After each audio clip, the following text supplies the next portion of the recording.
Hi, everyone. Welcome. It's great to see so many people in the virtual room. I'm Stephen Evans. I'm director of FotoFest, and it's my pleasure to today host this conversation between Faisal Abdu'Allah and Mark Seeley. And we thank you all for joining. Before we begin, I would like to give you some context.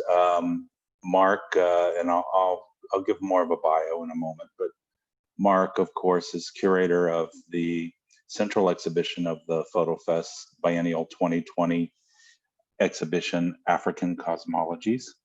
And Faisal Abdu'Allah is one of the featured artists of that exhibition and made a terrific installation that was shown at Winter Street Studios in Arts District, Houston. Very briefly, and we hope to be able to present that work again in person. You can also see it online, and you'll see it today, and it's included in the African Cosmologies book. FotoFest exists thanks to the major institutional and individual support of a number of organizations and people.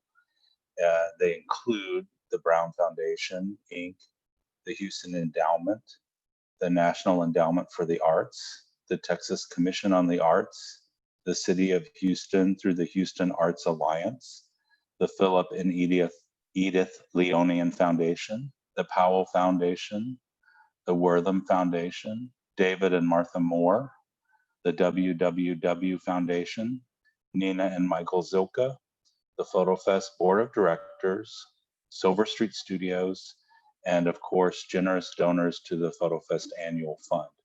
We thank everybody for their support, and there will be a full list of the donors to the organization at the end of the program. Dr. Faisal Abdu'Allah is Associate Professor of Art and Faculty Director of University of Wisconsin-Madison's Creative Arts Community called The Studio. He graduated from the Royal College of Art and completed his PhD in 2012 at the University of East London. His work has been exhibited widely, including at the 55th Venice Biennale in 2013, the Centro Atlantico de Arte Moderno, otherwise known as CAM, C-A-A-M, in Las Palmas de Gran Canaria in 2012, the National Portrait Gallery London and Whitechapel Gallery London in 2009, the British Film Institute Gallery in London in 2008, Serpentine Gallery London 2006, Chisenhale Gallery London 2003, and the Studio Museum in Harlem in 1997. And I know that Mark and Faisal will be talking about his history today. Additionally, his work is in many collections, including the Tate Britain, the Victoria and Albert Museum, and the National Maritime Museum, all in London, the Chazen Museum in Madison, Wisconsin, CAM, the Atlantic Center of Modern Art in Las Palmas de Gran Canaria, and the British Arts Council. So we're really honored to have him here today. And speaking with him is the great Dr. Mark Seeley, curator of African Cosmologies, Photography, Time and the Other, the central exhibition of the FotoFest Biennial 2020.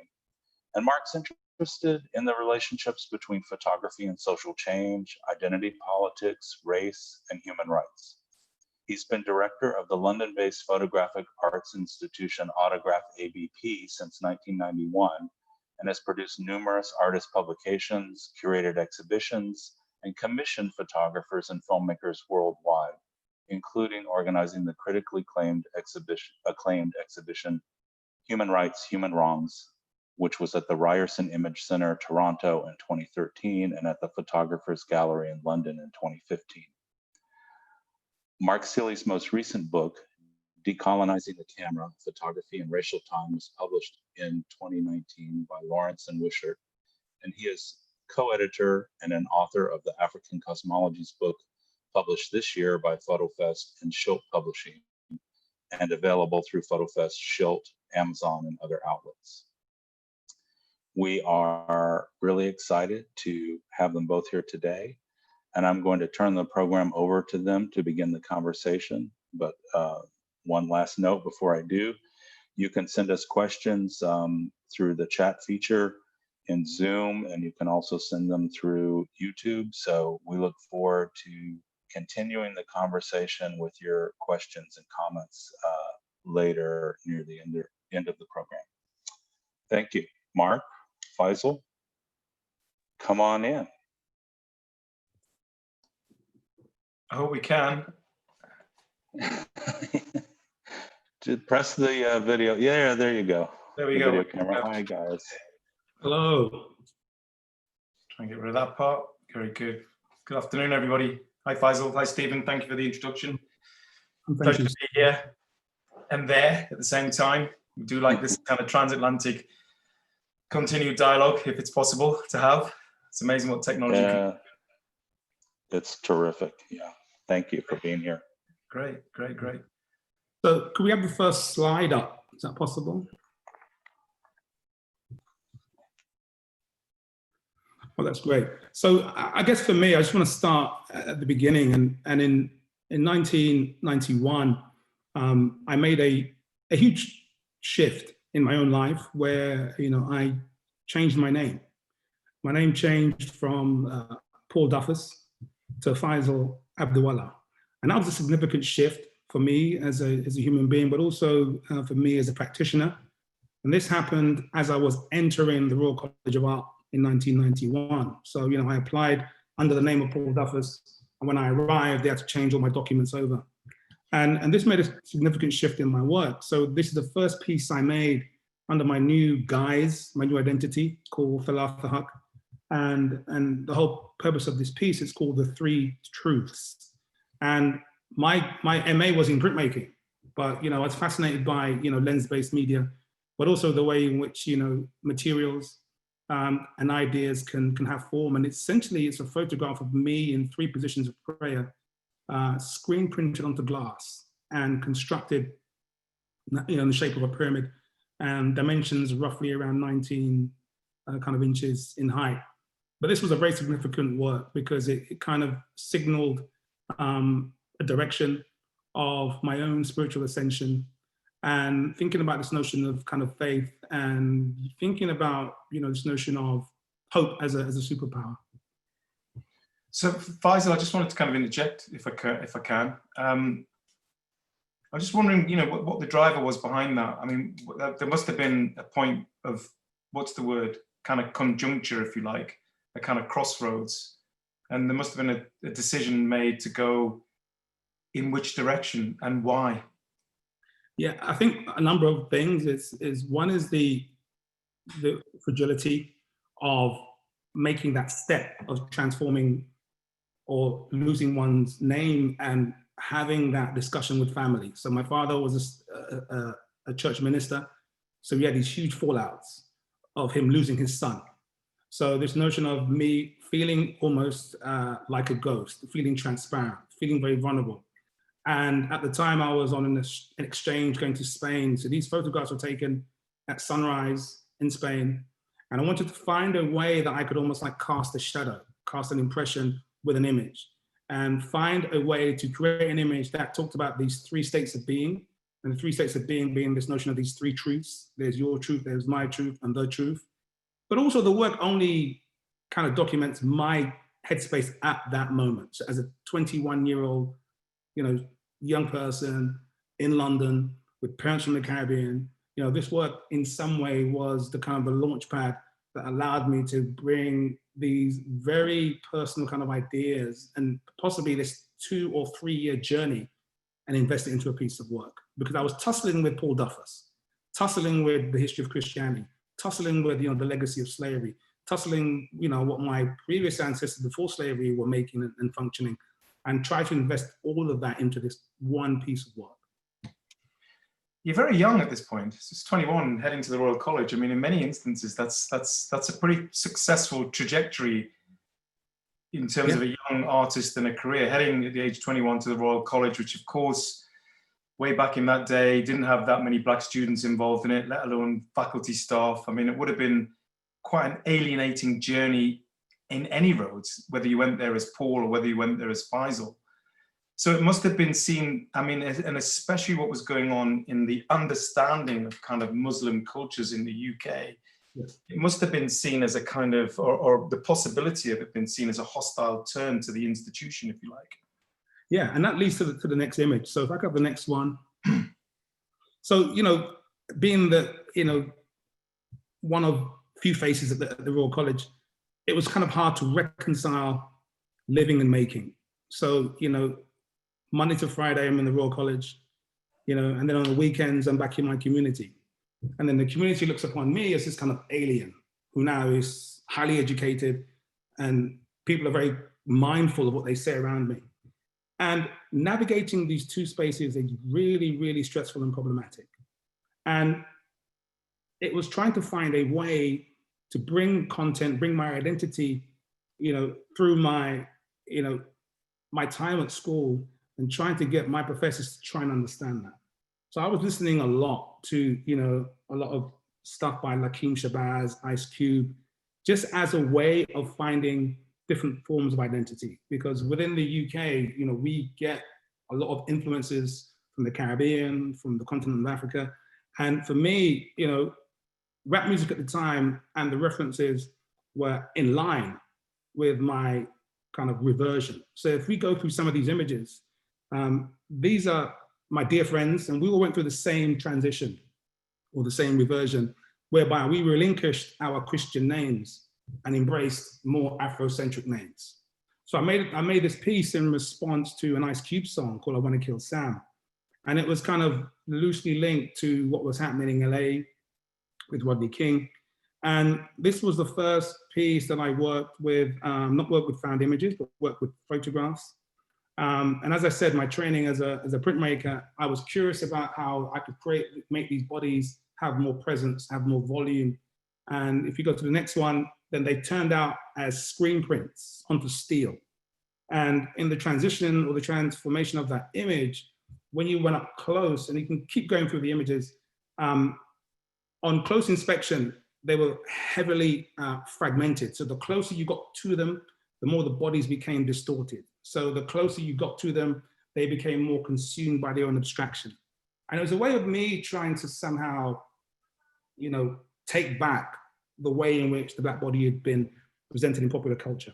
I remember, Faisal, when these were shown at the Photographers Gallery, I think it was a show curated by David Chandler, quite a while back now, obviously.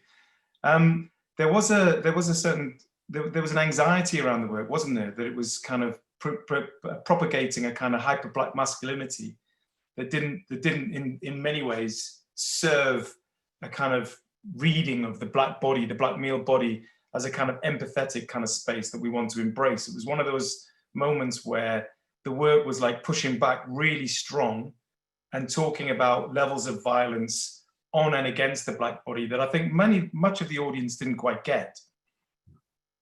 And I would say that, you know, the images work as mirrors. So the way in which you describe the Black body, whether that body being an aggressive body or that body looking like an urban gangster, that was the way in which your mind has been trained to thin slice and make a calculation of what that body is like. Because I would argue that James Bond and, you know, Terminator has been carrying guns for a long time when I was making this work. And those bodies are mediated very, very differently. So for me, it was about somehow reclaiming the multifarious ways in which the body could exist. And then this piece, one that I did called Fuck the Police, was a direct conversation to the state when I saw the beating of Rodney King. And the interesting thing with this piece is that it's a screen print and the words are etched in metal. So from a distance, you see this noise, this distortion on the surface. And then as you get closer to it, the words become very, you know, visible. And you see the repetition of Fuck the Police right across the surface. Mm-hmm. And that piece was inspired by the NWA track that was made in around 1993. Can we have the next one? So for me, the work that I create is almost indicative of my own growth and progress. And the next body of work that I created was a series called Revelations. And I always tell the story that my father would speak to pictures. He'd wake up in the morning and talk to these images on the wall. And the idea of being image conscious, I realized that the lack of seeing oneself creates this kind of inner questioning. The next one, please. And what I began to do was utilize the discussions I was having with my, my immediate circle, the subjects who were in the Wanna Kill Sam series, because we were all kind of Afrocentric. We were all reading up on the Egyptian mystery system, and we were all somehow becoming woke. And this is like 1993, this is quite an interesting. Faisal, I think a bit of context, because 1993 was still very turbulent times in the UK. There was an awful lot, it wasn't that long after the Brixton riots. There was a huge amount of hysteria about the influence of rap music on young black men, the link between that. And then, of course, the rise, if you like, of kind of Asian men and Muslim cultures beginning to, if you like, be much more targeted in the press as well. So these were, just for the audience, these were highly contested times in terms of black bodies within the UK, and their presence was very much being pushed back by the state. Yeah, and also, there were very few advocates, writing and contextualizing about us. There was yourself, there was the late Stuart Hall. So in order to have some real deep, critical, philosophical, writing about the work, it was quite thin. So we had a very hard time. If it wasn't you or if it wasn't Stuart, we'd find out a hard time working with gallerists and curators who would always try to dumb down the kind of work we were creating and to make it assume a certain kind of narrative. Well, it's true. If it didn't fit within a recognized story, then I think one of the things that I particularly think was brilliant about what's happening in the UK was the critical theory through cultural studies that people like Paul Gilroy, Stuart Hall, Common and Mercer, and several others were able to begin to kind of build. In fact, their relationship to the visual arts was almost a kind of lifesaver, really, because they provided, if you like, not just an art historical narrative. It began to arm artists, if you like, with the critical tools to be able to speak to the work as well, rather than deal with the embodied emotional stuff. Finally, there was a kind of pressure valves been released through critical theory, which I think was really important for us, not to begin to say, I like this. It was begin to, what I would say, understand the work that the work is doing. Yeah. And for me, I always remember seminal moments and shifts. And I remember in 1995, when autograph offices were in Back Hill, in Farringdon. And I drove my Beetle to see Mark in his office. And I can't remember, we were meeting about something. And then I remember you sat back on your chair and you said to me, what are you working on? And I said, Mark, I'm trying to recreate a Last Supper. And I think it was within the space of about 6 minutes, you went, how much do you need? I said, I don't know, I think maybe £1,000, which is about, and you went, okay, I'll give you that. And that was the quickest time I've ever received any money in my entire life. And for me, again, it was a huge shift, knowing that there was, there was this support, knowing that there was this kind of belief in me as a practitioner in the early stages of my practice, and me just having this idea and being able to have the support to then allow this kind of idea to have form. And this day when I took the work, when I did this work, I remember it in crystal clarity. And what I try to tell people about the Last Supper really emulated what you already kind of spoke about, was this huge shift in the youth in London who were redefining their identities. There were these huge discussions going on about faith. There was this misconceptions about Islam and the so-called Black Muslims. There was this huge cultural shift happening in how people were defining kind of Blackness, and also how they were unpicking the so-called truth of history, or a given history. And for me, the Last Supper somehow was a way in which I could somehow speak to a lot of those questions and assumptions. But I think one of the things, back down to the question of funding, I think one of the things that Autograph was able to do was to feed what were in fact relatively small amounts of money into people's hands very, very, very quickly. And I think that was where the idea of agency really held its ground, if you like, in relation to trying to work with people. That key points as a kind of strategy really for supporting artists, as a key point, just unlocking that resource where we, you know, if it was there. And trust me, it was very limited, the resources that we had, but we were, you know, I think part of the work, again, that one was working at was trying to find people who were at the right point to make something that was really relevant. And I think that's one of the key things. It wasn't just about supporting artists, it was about trying to find work that's relevant, trying to find work that's having a conversation, trying to find work that's about, you know, moving the parameters on, that feel as though they're in their time.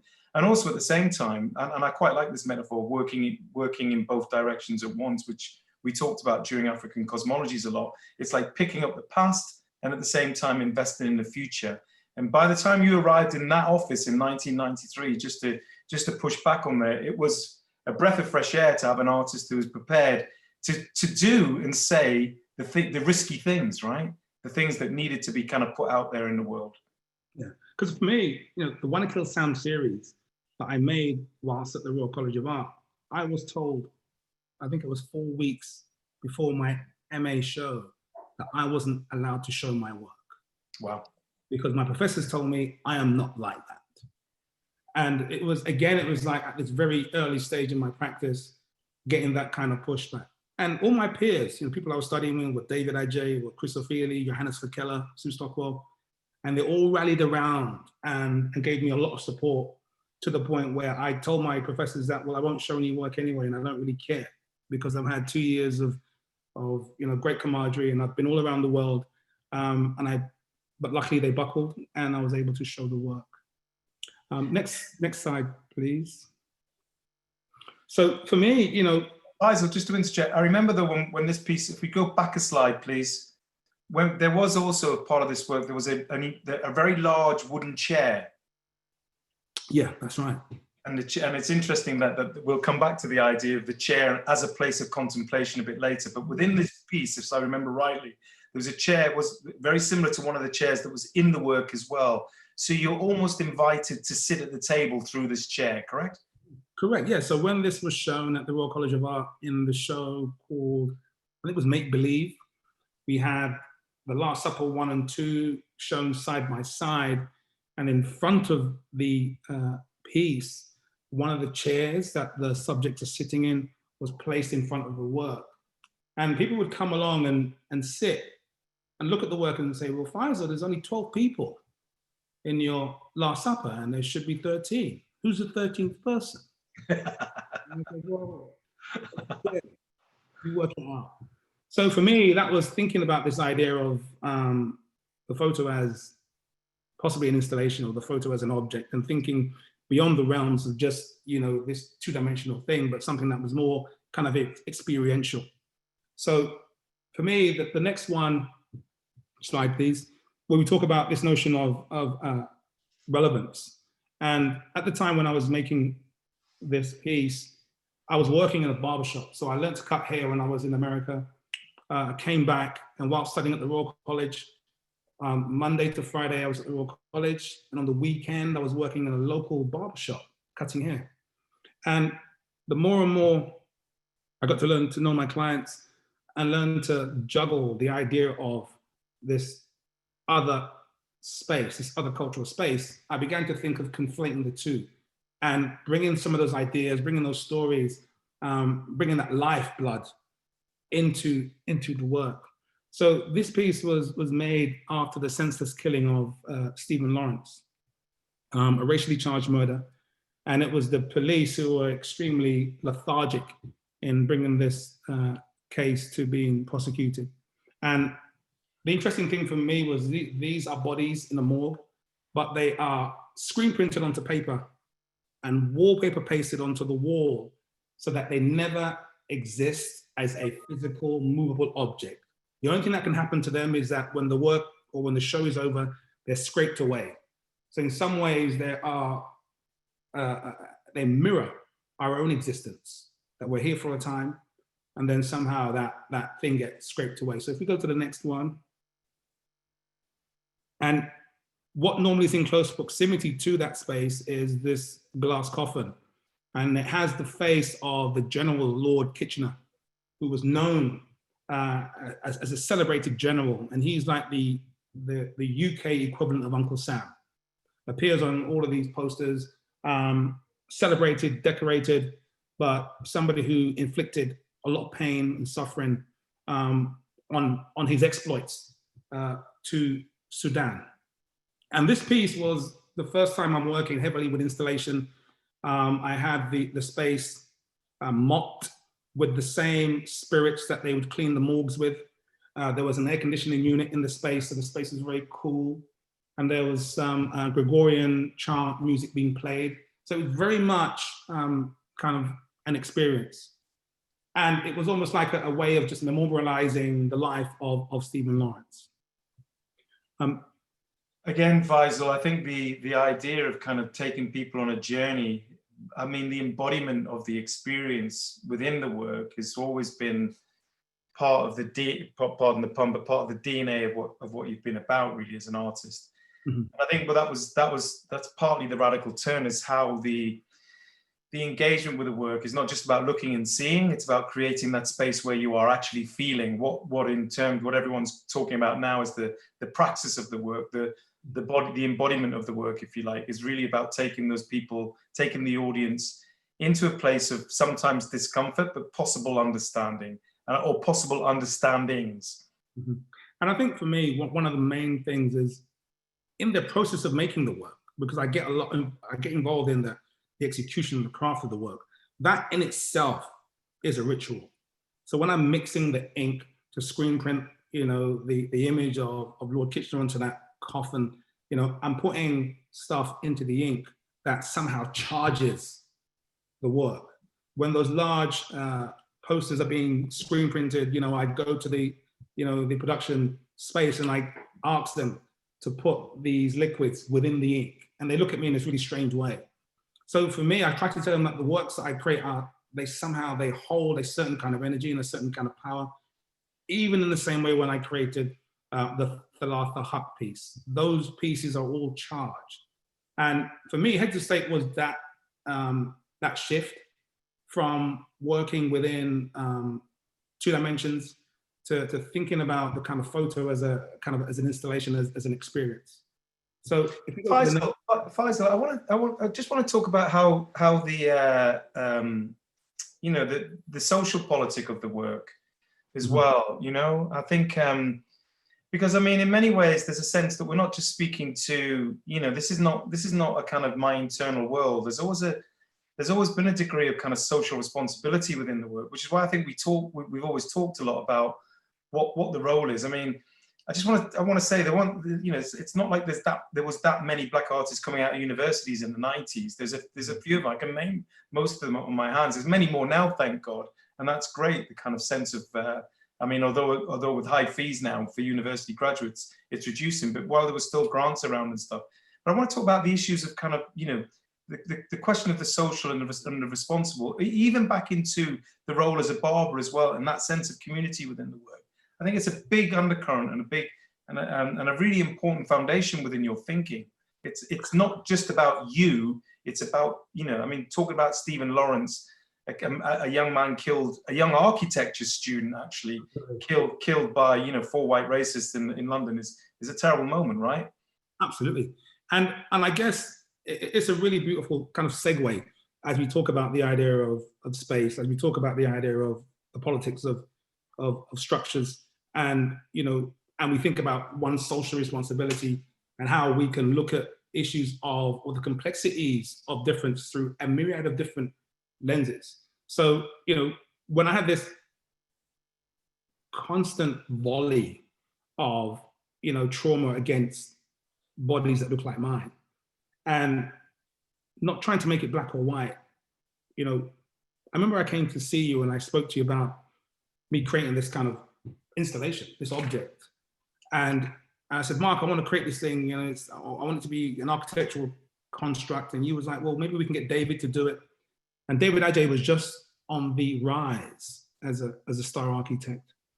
And we sat in his office in East London, and I explained to him that I want to create this space that the audience will walk into and they will be told to go different directions based on their eye color. Just something as simple as that. And what you see here is a drawing, David's drawing of the original piece that was created for the Chisenhale Gallery. And as you, to your right would be where the audience would walk in. And I was going to put a sign up. And David said, don't put a sign there. I want the gallery attendant to look into the person who's coming into the gallery and tell them to go left or right. So what would happen is if you came in and if you had brown eyes, hazel eyes, or red eyes, albinos have red eyes because they have no pigment, you were asked to turn left. And if you had blue, gray, or green eyes, you were asked to turn right. And there were two different experiences. So next slide. So if you were brown, you went down this dark corridor that had a velvet roof and a felt floor, and it was a real dark void. Next slide. And if you were blue-eyed, you went left and you went inside of a glass box. Next slide. Inside this glass box, where the blue-eyed person would be, you would be reading some text on the floor from the Matrix, talking about the blue pill and the red pill. You're looking up at the ceiling. All you can see is your reflection. And this image that you see here is what the brown-eyed people could see. So they could look into this box, but they couldn't get into the box. So the brown-eyed people always knew what was going on inside, but the blue eyes never knew because that glass was spyglass. So they had no idea what that they were being observed. So there were massive, but Faisal, there were massive implications about eugenics, social engineering, fascism, the way that you could passively manipulate crowds. I was amazed at how few people asked the question, why should I go in this direction because I have brown eyes? No one, hardly anybody challenged the authority of the gallery attendant. Yeah. And really sorry, go ahead. No, I was saying it was really important. It was a really important part of the work, just how the general public was so passive in terms of their structuring, if you like, of how to read or go in the direction of the work. But also, I thought was fascinating was the courage that Autograph had to commission this, because there was no image. Well, I think that's really, yeah, well, I think I've got this philosophy about photography being a state of mind. So it's, and most of the images we take are most of the images we absorb are not through the camera. And I think one of the things I'm very keen about is kind of like radical interventions around about the images, about the work that images do in culture. And this was absolutely part of that space. But Faisal, I'm really aware of time, and I want to get us to the barber's chit exactly. Let's go there. Yeah. So for me, this piece is something that's been manifesting for a number of years, and essentially it's just it's me coming full circle. And next image, please. And again, within that show that we had, there were two floors. The first floor, we had the heads of state was kind of repositioned in the space. And the next slide. And when we had the new versions, iterations of the Last Suppers, but they were created as tapestries. And next slide, we can see the tapestries. And for me, these were images that were not published from the original photo shoot done in 1994. And they were the idea of a dear friend, Dr. Barbara Martinez-Ruiz, when I was having a solo show in Spain, and he said, how about creating two tapestries that you hadn't already depicted? And for me, it was a real seminal moment, the idea that I could create this object that was stitched, that wove this kind of community together. Next one, please. And again, the Last Suppers 1 and 2, but cuts that had never been published. And the next one, more importantly, the launching of my alter ego, the Duppy Conqueror. And what I try to tell people is that the Duppy Conqueror is almost, an ode to the Bob Marley song, the Duppy Conqueror. And in the song, he says, if you are a bull bucker, meaning somebody who can conquer a bull. And then he says after that, but I'm a Duppy Conqueror. And a duppy conqueror, a duppy is known as a spirit, a malevolent spirit. And a bullbucker can conquer something that is physical, but a duppy can conquer something that is spiritual. So you have more strength to conquer the spirit world than it is to conquer the physical world.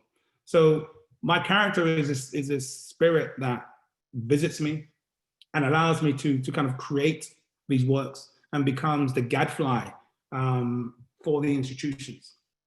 Next one. Next one. So what you're seeing basically is the kind of the bridge to how I'm going to explain the next one. Next one. So this is the piece that was in the space upstairs at Autograph.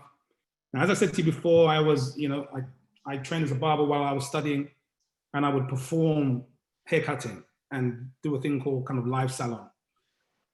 In the Duppy Conqueror show, I had this body of work called After Kossuth, and it's after the piece called The Chair by Kossuth. But what you see here is a photo of me, an etching of me, and a gold-plated head of me. And then next one. Next one. And next one. And it sits in the room. And it sits in the room with this 24-karat gold-plated chair. And for me, the chair is the porthole that the Duppy Conqueror functions through. It's a space where people become the best version of themselves, a place where we look at people's wellness and well-being, the place in where identities, from when I was growing up as a young man in London in the 70s, they told stories, and I grew into my identity. So for me, the first institute of learning was not my university, was actually the chair and the hands of the local barber, Mr. Wright. And it was really important that I was able to create this work as to kind of almost like close one chapter and kind of open another. Faisal, I think one of the things that's essential about this chair for me, when we spoke about it, was that it functions like most of your work on a variety of different levels. Yes, it's a kind of homage to the barber, but it's also a homage to that place of sanctuary. What I always enjoy about this when I've the few times I've taken people on tours to see the work, is that when you just explain to people that it's actually a place of great care. It's actually a place, it's a place of great care. It's a place of tenderness, often between men, especially. It's a place that takes down physical barriers where, straight men, if you like, or can touch each other and talk about each other, where they can unpack the psychological sense of their being. And they can also go to the barber's chair with a wonderful sense of anticipation that something is about to transition, something is about to change, that they're about 9 times out of 10, or in most cases, come out as something that makes them feel incredibly self-empowered, which is a better image of themselves. And I think that's one of the things that I've been talking about, that photography hasn't done historically with our communities, if you like, from people from the South, people from migrant backgrounds, all these others in our worlds, is that photography hasn't given us the opportunity to reflect back on ourselves in many instances with a degree of kind of positive self-affirmation. So that's why, for me, this is one of the most important kind of, metaphorical photographs you've made, because it talks about all those moments in time, in history, in place where people have been able to look at themselves and think, I am a human subject of worth, and someone here is caring for me with the best of their possible skills, which of course now talks about the way that the National Health works, how all these embodiments of well-being. And I think really the barber's chair, especially in relation to Black masculinity and Black spaces, is an incredibly important space. So to be able to make it a 24-karat, if you like, monument to all those emotions that have passed through those spaces, all those stories, is a fantastic moment, no? Absolutely. And for me, two things. One is understanding how the chair gets deconstructed and reconstructed through alchemy. It goes from non-precious to precious. But also for me, transformation, because when I was working in the shop, I would have people coming in who are going through gender reassignment. and cutting their hair was this becoming. Yeah. Was becoming, and I watched, my clients come in and owning their new self. Hair was the place to do that. So for me, the barber shop culture is changing at lightning speed, where people can kind of come into themselves. And it was amazing, the aura. We should not forget the aura that the chair had in the room, because it was almost on some instances people would take a deep intake of breath and understand it almost straight away. It's like, finally, that's here. Yeah, and I would say that when I would go to Mr. Wright's home in 1976 in Willesden Green, and I would sit in this room with all the elders, and they would be telling all these stories about the Caribbean and Jamaica and things I shouldn't listen to as a child, as my dad would say. I would say that piece, like Heads of State, is homage to them. And that dark void, their spirit is in that space. So for me, it was a real turning point to have this significant porthole that hopefully, most people can have some kind of relationship with. Yeah, I think that place of thinking as well. Also, the place that there are very few. What I like about the barber's chair piece is that hopefully one day a museum will buy it and it will live forever. I'm sure all these things take time and eventually they will get hold of it. But I like the idea that we can kind of capture these things, and I think it's very important as an artist that has been done, that someone's paid attention to that space. I mean, not just through photographing and talking about it, but the object of it, if you know what I mean. The making the actual thing has been very important. Sure. Great. I'm just wondering where we are in terms of maybe opening up to the floor, or how we're going to do that, Stephen.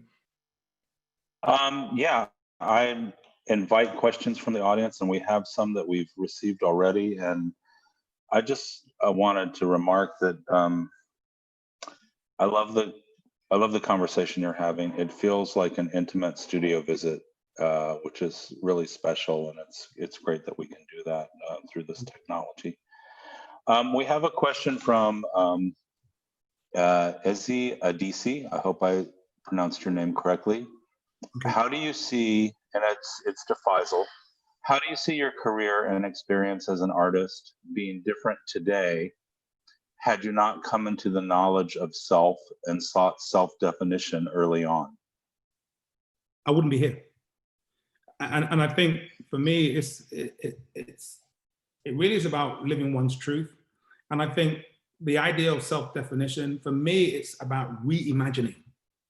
Because for me, it's like Paul Duffus is somebody that I still love and still am. And all I've done is I've reimagined myself into Faisal Abdu'Allah in 1993. And now possibly I'm slightly different again. So I'm constantly checking in with myself and constantly asking myself those questions, constantly being kind of critical. I know that if I wasn't so hard on myself, I probably wouldn't be here. I'd be doing something that I didn't enjoy.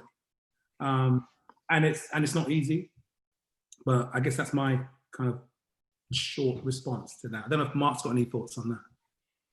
Oh, I think one of the key things is that things change. We change all the time. The idea that we're this static, homogenous, subject is really important. I think if we're not open to change, then I think we become incredibly stuck, stoic, and boring, and unacceptable of others. If we don't.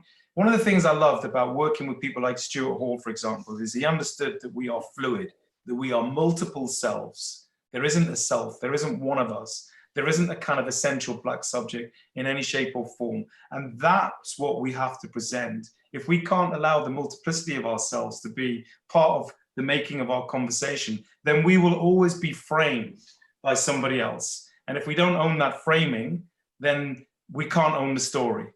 Yeah.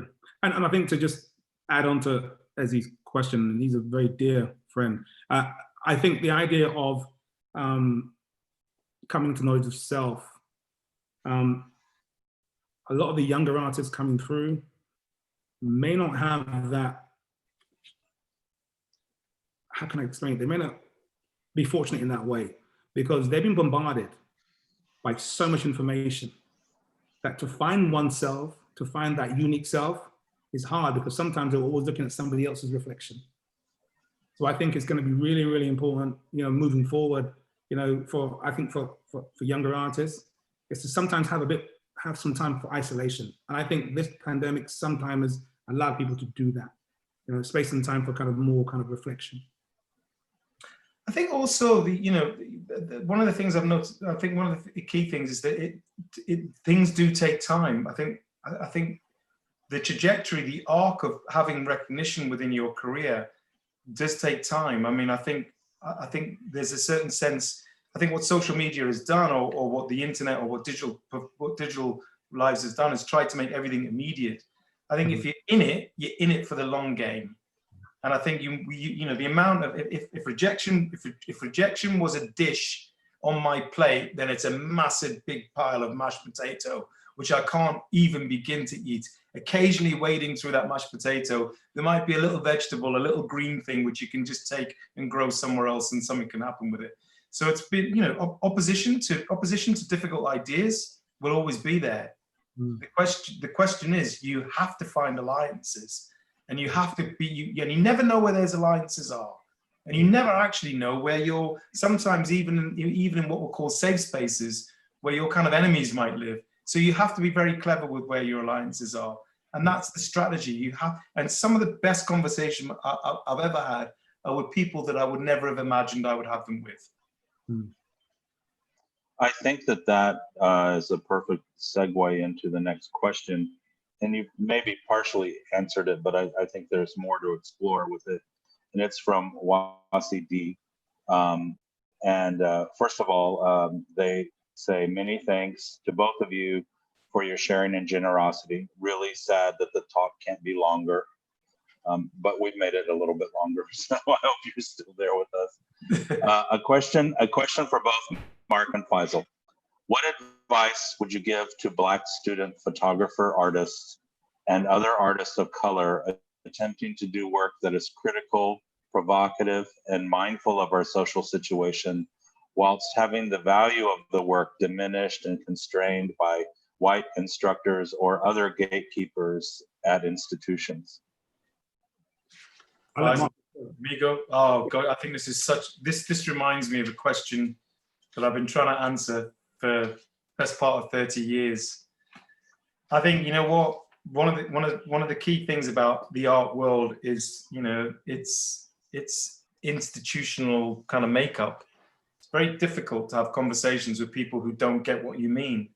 When you're always perpetually on a kind of a trip of kind of educating people around what the work is even about, if they're so far away from you, then it's very, very difficult. So I think one of the things I'm advocating for quite a long time is that institutions talk to themselves.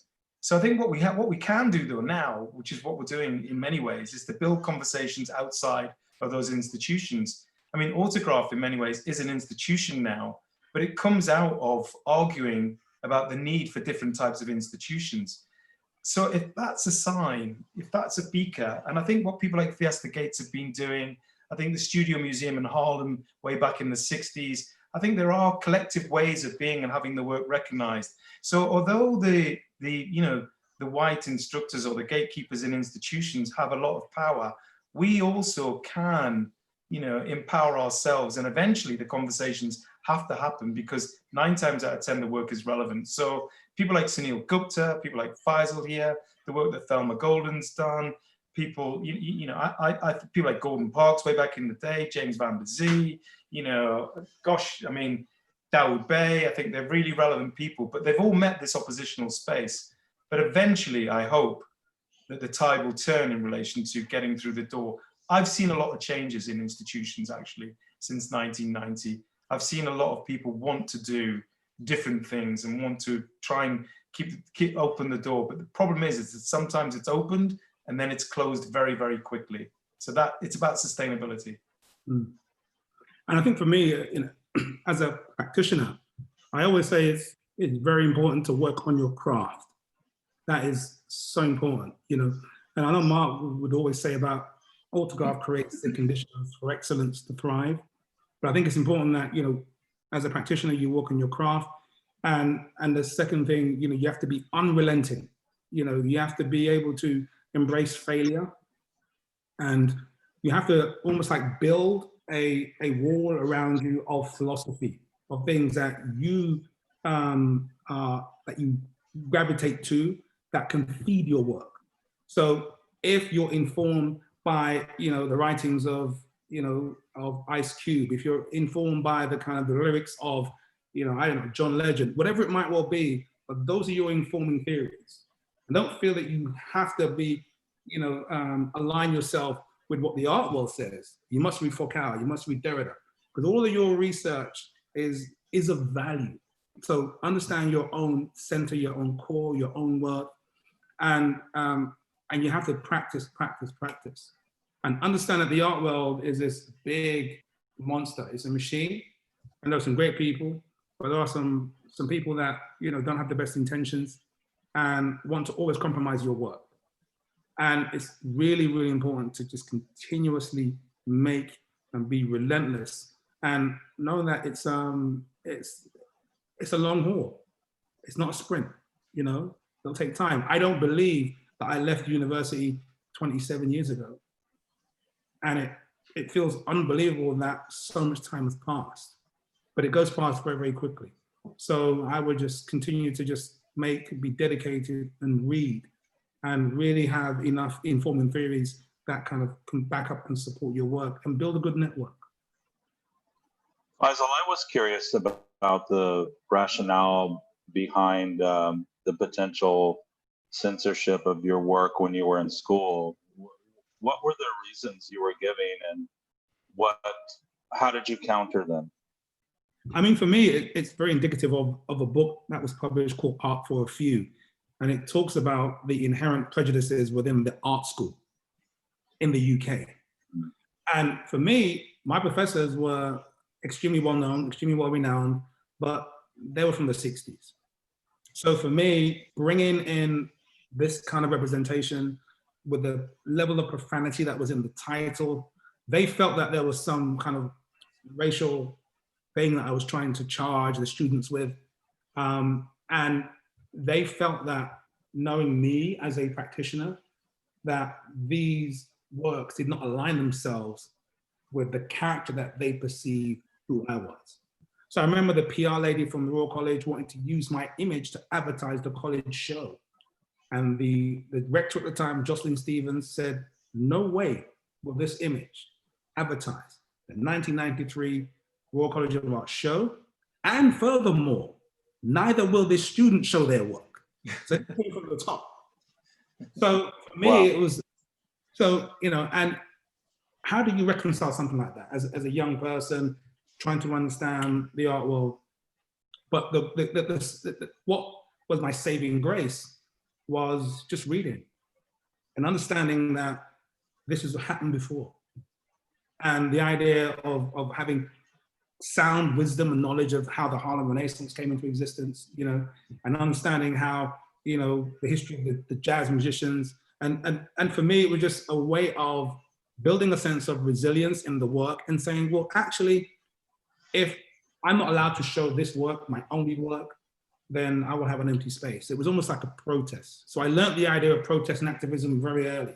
And I understood what lack of understanding and lack of cultural participation meant within the art world. And it was a sharp learning curve for me, and I felt that there was a number of years that I felt that I was teaching my teachers. And I felt that, I got to the point where I thought, this is no longer my position. That if I'm, sensible enough to go and read Derrida, if I'm sensible enough to go and read Foucault, then surely they can go and listen to some Lakim Shabazz. Surely they can go and listen to, some KRS-One. So for me, it was about, how do we level the field in terms of them having the respect and being able to value the complexity of research. That's a terrific answer.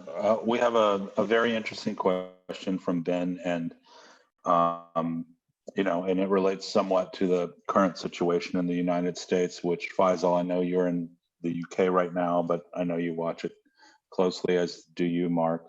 So Ben asks, well, first he states, Faisal and Mark, thank you for the insightful and powerful discussion. You might have heard about how the photo which defined the 2014 Black Lives Matter uprising in Ferguson, Missouri, earned the white photographer a Pulitzer Prize while leading to the extrajudicial murder of the activist who was photographed. I've heard similar concerns about contemporary viral photos of the uprisings in Minneapolis and across the United States. I'm wondering what you both have to say about the extractive capacity of photography, specifically regarding communities of color and the ethics of the photographer. Well, it's a good question. I think the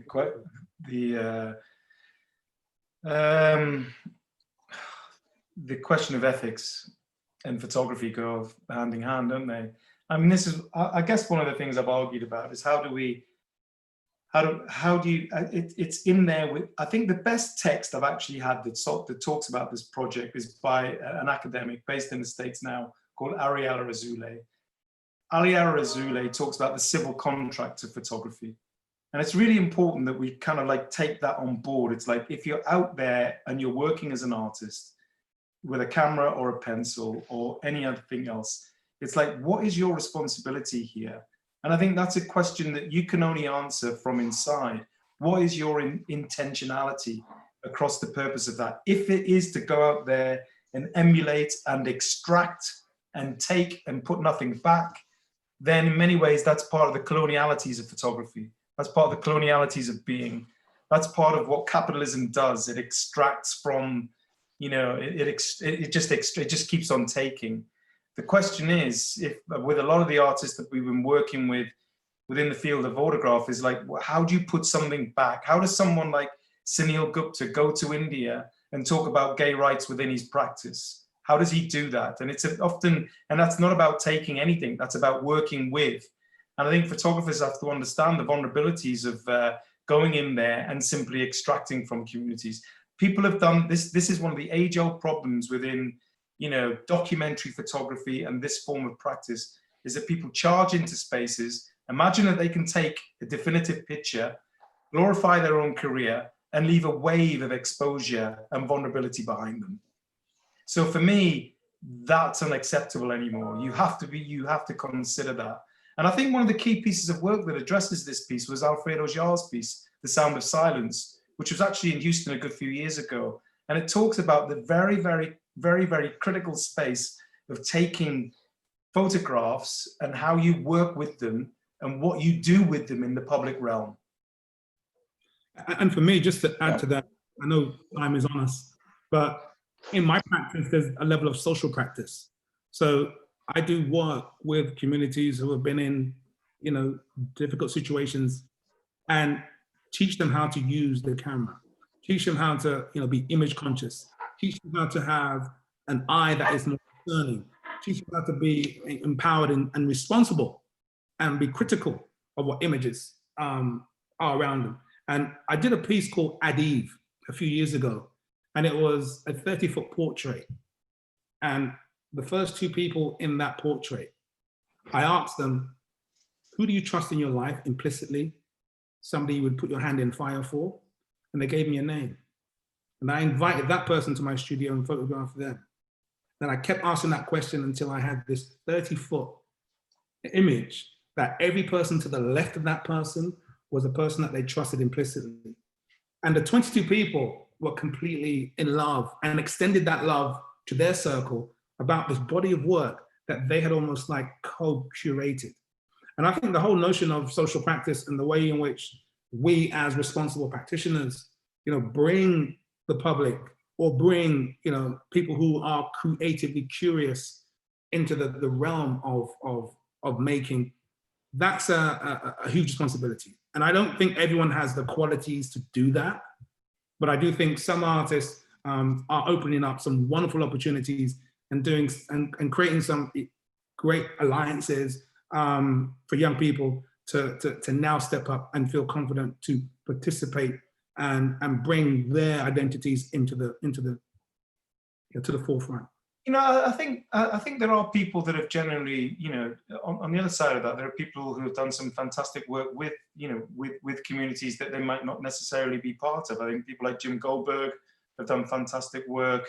I think people like Fazil Sheikh, his work that he did around a project called A Camel for a Son, is a wonderful example of how you can go into vulnerable situations and work with people and get a message over in terms of what you want to be talking about around their situation, with the full knowledge of their participation.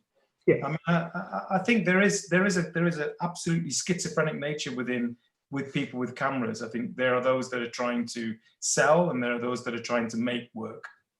And also the kind of camera you use, you know, because I know when I was working with the Hasselblad, as I'm looking down into it, the subject can always see my face. So they're always at ease.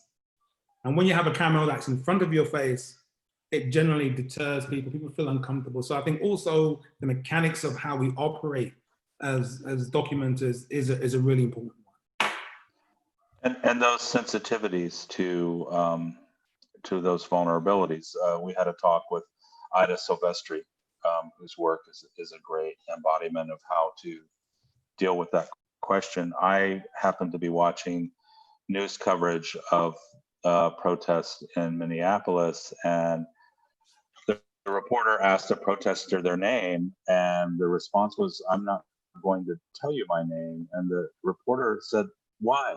Why not? Why won't you tell me your name? You're here as a peaceful protester." And they said, "You know, I that makes me very vulnerable, and my family very vulnerable. I'm not going to tell you my name." So I think there's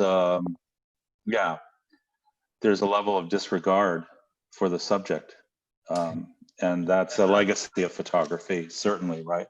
And journalism as such. And I think one of the spaces where we've seen this challenge is not necessarily through news media, but it's through the gallery, through the more contemplative space and the use of photography, which is why I think, you know, things like FotoFest can begin to push and shift the agenda in terms of where the thinking lies in those moments. So I think it's important to look at news media as being one place, but again, what we make and what we circulate is where we can push back on that, or question at least that moment of ethics in the work. It's a very, very difficult question to get right. But again, I look at people like what Dawood Bey have been doing. I mean, I think his recent work around portraiture, I think his work that he did in early days in Harlem, you know, looking at this through the lens of an African-American context. I mean, when you look at Dawood Bey's work, and when you look at people like Roy de Grava's work, and when you look at, like, you know, Sweet Fly Paper of Life, and even when we go to, hopefully when the exhibitions open up, when you look at Ernest Cole's work, there is a huge amount of ethical responsibility inherent within the DNA of their thinking. There's nothing in there that's extractive or exploitative. What they're trying to do is show you people's human condition. And I think that's when we get art that does that, whether it's poetry, music, or whether it's sculpture or painting, we're all lifted in many ways. And all we really want to do in the context of actually, you know, Black creativity is allow those sensitivities to surface. When you systematically shut down the poetry of a people, then we're all devalued. Yeah. Great response. We have a couple of other questions. I thought we'd go perhaps till 1:15 because there's so many great questions. From Ryan Prince, and as a Black British artist, but I also think, Mark, you can chime in on this. As a Black British artist at the moment, how would you suggest they begin trying to understand their Blackness and knowledge of self? Really big question, and a very important question. Thank you for the question. I think I would suggest that there are places now where we can find, you know, inquiry, where we begin to think about that inquiry. I think literature, I think one of the key institutions in the UK at the moment is an arts library called INOVA, the Institute of International Visual Arts. It's free and open to the public. There is a wealth of great writing about visual culture from different and diasporic communities from all over the world, whether it's from the Arab world, whether it's from South Asia, whether it's from, you know, West, Deep South, East Africa. And I think that critical writing is really, you know, people, you know, that context is all in one place, which many institutions don't have. And I think that's a very important literary body to find that self within. I was very lucky as a student. I had one person called Sarat Meraji, an incredible, brilliant, South African Asian intellect, who simply pulled me to the side, to one day and said, you have to realize the significance of you being in this institution. And up until that point, no one had actually told me that I was actually important, and I could be moving towards doing something of value. So I think finding those academic allies, either imaginary friends like Richard Wright in the past, James Baldwin in the past, or Ralph Ellison, who I love to bits, the Invisible Man, or a part of our DNA is, of course, Fans Fanon. People who understand the psychology of where you're being can help you find that place. And that place isn't a destination, it's always a journey. Yeah. And a related question then from In Hussein. Faisal, how can we get more creatives of color / Black educators into institutions to actually diversify curriculums and content of what's being taught? I mean, that's a good question. I think I could approach this many different ways. I think within the institution, it's inherently has problems with educators that look like me.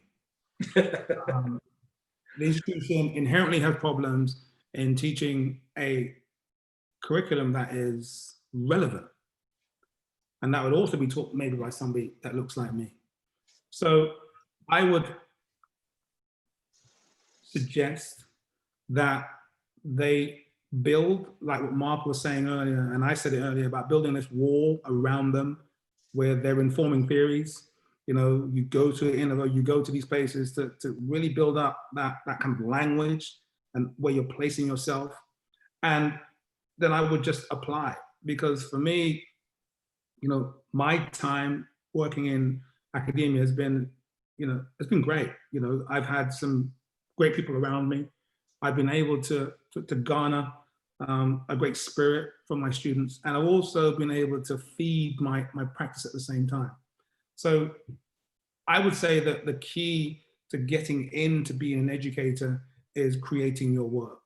Your work is the thing that you hang everything onto. And there are some educators out there who are not very good at making stuff. And when students look at what they're creating, they're not actually doing their students a good service. So for me, it's working on the actual work, the research, what you're creating. It's building a robust theoretical approach and applying. And I would also think about yourself as a citizen of the world. So apply anywhere that you see fit. If you have to go to Russia, if you have to go to Europe, if you have to go to the African continent, see yourself as a global entity and embrace it, embrace uncertainty. So that would be my short advice, the short answer.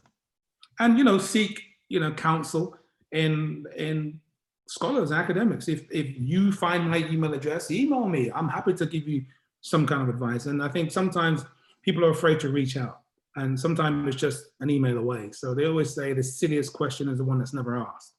So again, I would also reach out to people who are in places and in positions that are of interest to you and just send them a note. Sometimes you'd be surprised to get a response.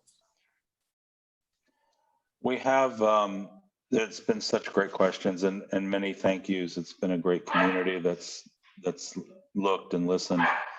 And we have two questions about process. The first one, and I'd like to address them because we've got artists in the audience.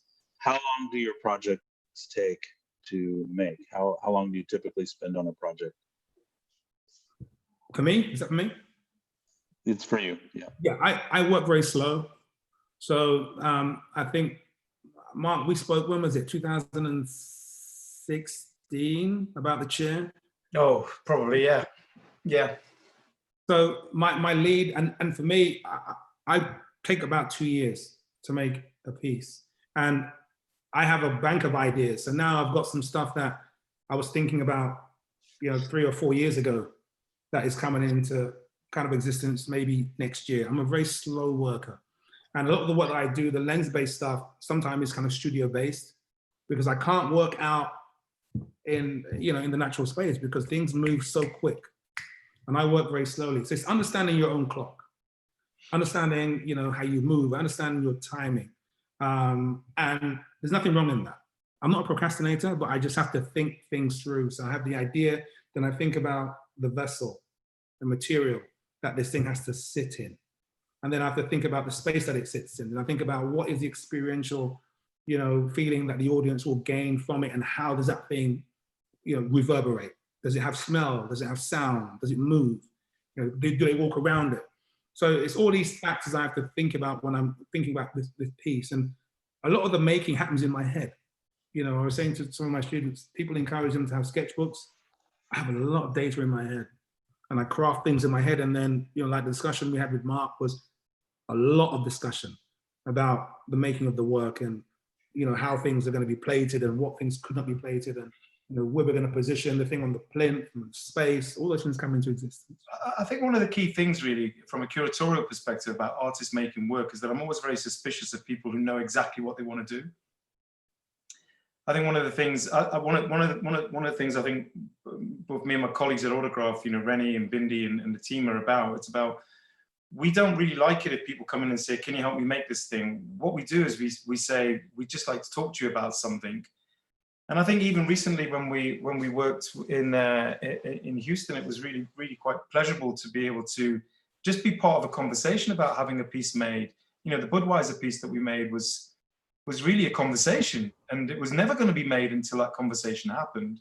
And it meant that you've got, you know, a dialogue that you can see, you know, something can be, you know, like the chemistry of actually ideas kind of coming together. I think one of my advice to any practitioner is to try and engage curators as early as you possibly can in the ideas, and not just pitch stuff at people as a kind of, curators don't like to be treated as funders. Anybody who's and it's not surprising, I think that's really a big mistake. It's like they're a curator. They actually are 9 times out of 10 makers, really. They just want to be part of the making process. It's just a different stage of that kind of like creative input. And I think the longer you can have conversations with people, and that's difficult to do because people are increasingly busy, wrapped up with trying to fundraise and human resources and all the rest of that. But if you can have those conversations, then have them as early as possible in the making of the process. And also learn the craft of application. Learn the craft of applying to funding. And it is a craft. The who, the what, the where, the when, the why, and the money are really important ways of being, just be really clear in paper. Practice writing those applications, because often you can't actually get to see somebody. And I remember years ago when I was applying for some funding for a Goldfinger project, photographs of the British Mafia, gold-plated, and I was putting together the application, and I showed it to somebody who worked in the Arts Council, and they said, "Are you writing an essay?" I was like, "What do you mean?" I said, "No, give this to me." And they presented it back to me, and I said, "This is really basic." He said, "That's the language that they want to hear. They're not interested in these theories and these philosophies and these quotes here. They need to know what it is, how's it going to exist, who's your audience." It's really, there is an art to it. And I think Mark is right. You have to somehow seek advice, seek counsel in how to package proposal, because sometimes your audience doesn't have a whole day to read your proposal. They're looking at I'm going to say something really on PC. I've got to say something really on PC. There's a lot of very mediocre artists who are very good at writing funding applications. As well. There was a very fun question that I think would be a great one to end on. And I'll throw it to Faisal first and then to Mark. It's from Brandy Munoz. And what music is currently influencing any new artworks? If so, what musical artists or songs? Oh, I think that's a hard one for me, because I collect records. I just buy vinyl. I have turntables in my studio. At the moment, I'm listening hard to SoundCloud, Selection on SoundCloud, and every week they change the kind of the curation. I guess, what am I listening to at the moment? I would have to jump in and say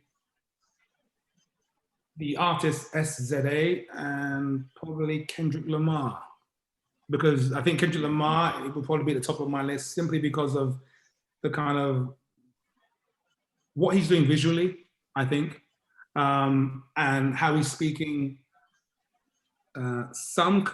he's speaking to the state, and he's speaking some kind of truth, and he's bringing together a body of people of a certain kind of generation, and very sincere. So I would say for me, it's going to be Kendrick Lamar or I think it's Caesar, SZA. Those are the two artists that I think are speaking the truth. Mark, one of the beginning conversations we had about African cosmologies involved music a lot. And I know you just made a playlist for FotoFest that we have up. You can get it through our website. What about you? Is your music feeding something now? if it boiled it down, you know what? It has to be disco. I'm in this moment, the thing in terms of, I mean, obviously John Coltrane is I mean, I'm married to John spiritually. I wish, I fell in love with Coltrane quite late actually in life. And, I keep on going. It's music that I can go back to and find something new in is very special. So I remember, disco for me, we sang, Steve, I'm going to confess, Stephen and I sang Young Hearts Run Free by Candy Staton in his apartment. And, in those moments, I don't care what's going on in the world, because when I first started going to disco, I was free, right? I was free. I felt free. I didn't feel judged. I didn't feel as though I wasn't going to get in the club. I felt as though I could do anything I wanted to do on the dance floor. And I felt as though I had options, even if it was just for a few nights, options of who I might sleep with, options of who might come and talk to me, options of what I might drink, options of what I could wear. It was a place of freedom. And I think, the more we can kind of like embrace what the heart of disco was about, the better it is for all of us. But in an intellectual level, rather than a kind of spirit, rather than an emotional level, in terms of pure pleasure, it has to be the spirituality of the late John Coltrane. And what he did with Alice Coltrane, which I have to mention, was just phenomenal. Because even stuff that we listen to over and over again sounds different. Yeah. So even when I listen to Curtis Mayfield or the Impressions, or I'm listening, I always find that it changes, it shifts. I hear a note I didn't hear before. I get a memory I didn't have before. And I always ask my students the same question, a song that describes them. And they always find it hard to do that, give that response. And it caught me off guard as well. I was like, wow, it's my turn. Yeah, but Faisal, even within the visual, it's like one of the things I'm very keen to kind of relate to people is each time I go back and look at artists' work, I often see it completely different. Looking at Rotimi Fani Coyote's work in 1991 and looking at it now after an arc of seeing all the other things I've seen, it resonates completely different. It just is different. Yeah. Well, thank you both. Thank you for providing your voices to making this conversation, and it was thoroughly enjoyable. If you had a question for us and you still would like an answer, but we haven't been able to get to your question because we had quite a few, feel free to email them to info@fotofest.org. So that's info@fotofest.org, and we'll send them on to Faisal and to Mark, and because I saw some other great questions that we just didn't have time for. But thank you for being such an engaged audience. And I want to thank the staff. I want to thank Max Fields, our associate curator, and Hobson, our communications director, for helping to provide the whole setup and make everything happen. And I'd also like to let you know that through FotoFest website and our YouTube page, you can get to see these talks. The talks live on the YouTube page. You can get to Mark's playlist through our website, www.photofest.org. And we hope you'll join us in a couple of weeks on Saturday, June 20th at 2 p.m. Central Time. I'll be speaking with Peggy Sue Amison of East Wing Gallery, and that'll be hopefully another engaging conversation. So thank you, everyone. Faisal, thank you so much. Mark, thank you so much. It's really been a pleasure. Pleasure. Thank you all very much. Thank Have a you good all. night. Cheers. Take care. Take care, Faisal. Bye, Stephen. Thank you, everybody. Bye-bye.